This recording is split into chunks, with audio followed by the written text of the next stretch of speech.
नमस्कार दोस्तों, आज हम बात करेंगे कि छोटे बच्चों में हड्डियां कमज़ोर होने के कारण क्या हैं, उनके लक्षण क्या हैं और उसे हम कैसे ठीक कर सकते हैं। ये एक बहुत ही ज़्यादा कॉमन बीमारी है और इसका ट्रीटमेंट इतना सिंपल है कि ये हम सबको पता होना चाहिए। तो आइए सबसे पहले बात करते हैं कि हड्डियाँ कमज़ोर होने के या विटामिन डी की कमी होने के लक्षण क्या हैं। सबसे पहला लक्षण होता है फ्रंटल पॉज़े, यानी कि कपाल की हड्डी का बाहर निकलना। ये सबसे छोटे बच्चों में 6 महीने से साल भर के बच्चों में भी देखने को मिल जाता है।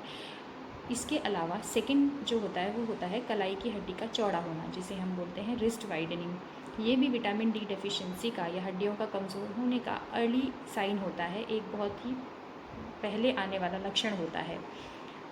कई बच्चों की रिस्ट की हड्डियां जो हैं वो कमज़ोर रह जाती हैं क्योंकि बच्चे घुटने चलते हैं और उस पर प्रेशर पड़ता है तो वो चौड़ी हो जाती है।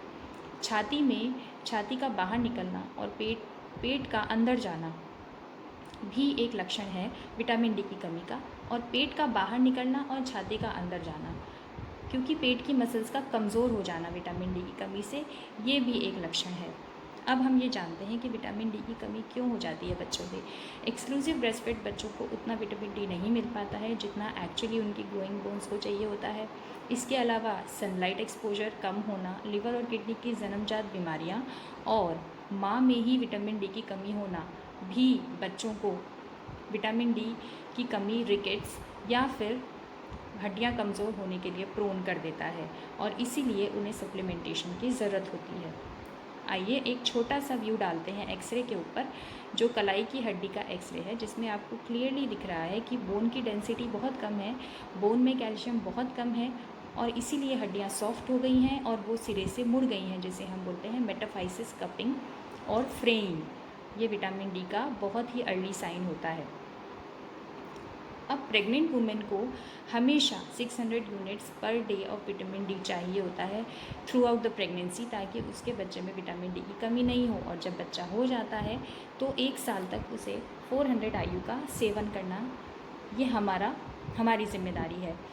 अगर बच्चे का विटामिन डी लेवल 50 से कम है तो उसे हमेशा विटामिन डी की हाई डोज, यानी कि जो ट्रीटमेंट डोज है उसकी ज़रूरत होती है। 400 IUs के लिए बहुत ही कम डोज होगी। हाई डोज का मतलब है डेली 2000 इंटरनेशनल यूनिट्स का उसको 3 मंथ्स तक उसको देना है, along with calcium 500 mg per day. और फॉस्फोरस भी होना चाहिए कैल्शियम के सिरप में। या तो हम डेली डोज दें 2000 इंटरनेशनल यूनिट्स, और या फिर हम 60,000 इंटरनेशनल यूनिट्स वीक में एक बार दें।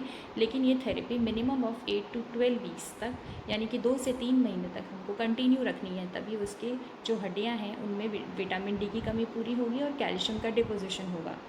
और जो हड्डियाँ टेढ़ी हो गई हैं वो सीधी हो जाएंगी, जो रिस्ट वाइडनिंग हो गई है वो भी सही हो जाएगा।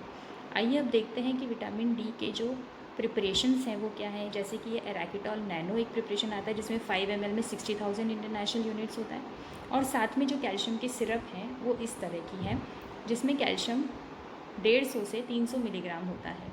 अकॉर्डिंगली हमको डोज एडजस्ट करना होता है। So that's all for now. Thank you very much guys.